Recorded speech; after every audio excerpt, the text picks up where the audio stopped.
কি করে বুঝবেন মৃত্যুটা ভালো হলো?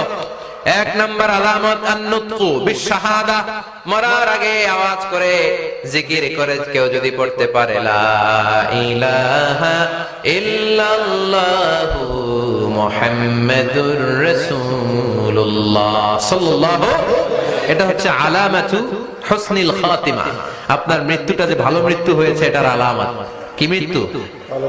সবাই বলে ভালো মৃত্যু আমরা চাই কি চাই না? ভালো মৃত্যুর এক নাম্বার আলামত কালিমা পড়ে যদি মরতে পারে। বিশ্বনবী বলেন মান কানা আখিরু কালামিহি লা ইলাহা ইল্লাল্লাহ, যে ব্যক্তির সর্বশেষ কথাটা হবে, বাক্যটা হবে লা ইলাহা ইল্লাল্লাহ, দাখালাল জান্নাহ, সে জান্নাতি হয়ে যাবে। সুবহানাল্লাহ পড়েন।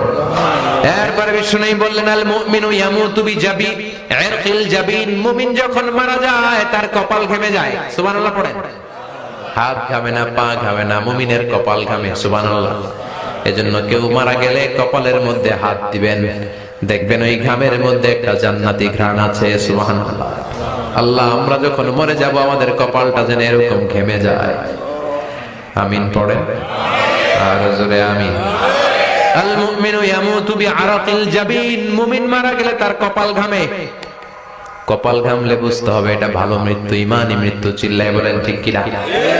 এরপরে বিশ্বনবী বললেন ফি লাইলাতিল জুমআ, জুমার রাতে যদি মরে, আও ফি শাহরি রমাদান, কিংবা রমজান মাসে যদি মরে, আও ফি সাফারিল হজ, কিংবা হজের সফরে যদি মরে। বাংলার জমিন থেকে অনেক হাজিরা হজ করতে যায়, অনেকে ওই আরাফাতের ময়দানেও মারা যায়। এরকম হাজি আছে না নাই? খুশনসিব, এটা খুশনসিব। আলহামদুলিল্লাহ পড়ে। এরপরে বিশ্বনবী বললেন মাউতুশ শাহাদা, আল্লাহর রাস্তায় জিহাদ করে কালেমার বাণীকে উপরে তুলে ধরার জন্য কেউ যদি শাহাদাতের বাণী, শাহাদাতের পেয়ালা পান করে, শাহাদাতের মৃত্যুর চাইতে ভালো মৃত্যু আর হতে পারে না। শাহাদাতের মৃত্যুর চাইতে শ্রেষ্ঠ মৃত্যু আছে নাকি? কথা বলেন। আমরা শহীদ হতে চাই কি চাই না? আমাকে শহীদ করে ওই মিছিলে শামিল করে নিও, আমাকে শহীদ করে সেই মিছিলে শামিল করে নিও, যে মিছিলের নেতা মীর হামজা, খোবায়েবে খাব্বাব, আল্লাহর কাছে তারা অতি প্রিয়, শামিল করে নিও, আমাকে শহীদ করে সেই মিছিলে শামিল করে নিও। পড়েন আমিন। শাহাদাতের তামান্না যেই মুমিনের অন্তর নাই, অন্তরের ভেতরে নাই, ওই লোক কি মুমিন হতে পারে নাকি?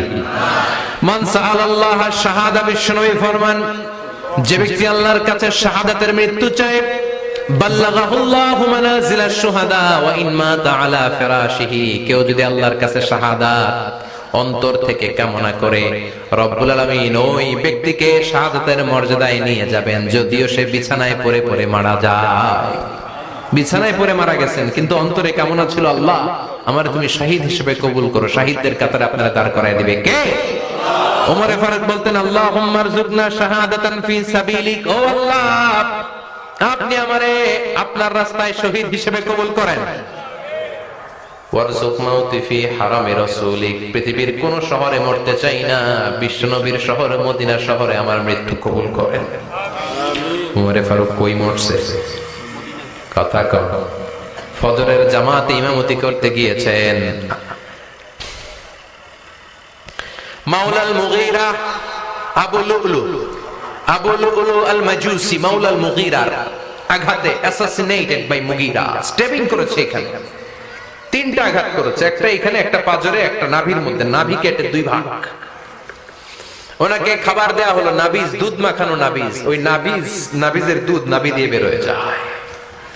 উনি বললেন কে মেরেছে আমাকে? বলল অগ্নি উপাসক। শুকরিয়া করে বললেন আল্লাহ আমারে কোনো মুসলিম মারে নাই, কোনো মুমিন মারে নাই। উনি বেহুশ ছিলেন, হুশ ফিরে সবাই রে বললেন আসল্লান নাস, ফজরের যেই নামাজটা আমার ইমামতিতে শুরু হয়েছে, এক রাকাতের পর আমাকে মারা হলো। এবার আমাকে বলো আমার নেতৃত্বে যে নামাজটা শুরু হয়েছে, নামাজটা ঠিক মতো হয়েছে কিনা? সুবহানাল্লাহ। আমারে কে মারলো? কে তোমাদের খলিফা হবে, কি হবে আমার আব্দুর রহমানের আব্দুল্লাহ, এগুলো নাই। প্রথম কথা ছিল মানুষরা নামাজটা পড়েছে কিনা। সুবহানাল্লাহ। এজন্য শাহাদাতের তামান্না সবচেয়ে বড় তামান্না, চিল্লায় বলেন ঠিক কিনা।